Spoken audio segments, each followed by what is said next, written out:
Control number 26555. Please introduce yourself. Good morning, ma'am, sir. I'm Joy De La Cruz, 31 years old. I have two children, namely Angelica, 11 years old, Iverson, 7 years old. I'm married. What is your educational attainment? I undergraduate college, a Bachelor of Science in Criminology. Why do you want to go to Hong Kong? I want to go to Hong Kong to work and to give wealth my children and to provide their needs. Have you been to any country before as an OFW? Yes, Where? I've been 2 years in Malaysia. What kind of work you had? I worked there at OFW, domestic helper. Do you have experience in taking care of old person? Yes, I'm taking old person. What can you do for the elderly?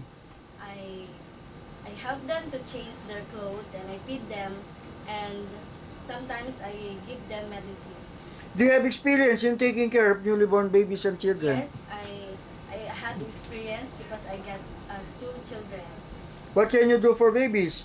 I feed them, I change their clothes, and I teach them as a good person. Aside from your daily household works, what other special skills you can do inside the house? I can cook, and I can drive a car. I can tutor. Can you cook? Yes, What foreign dishes can you cook? I cook Western food, Chinese food, Malaysian food, and Filipino food. Describe yourself as housemaid. What are your characteristics that your employer will like you? I'm very kind and honest. During misunderstanding with your employer, what do you do?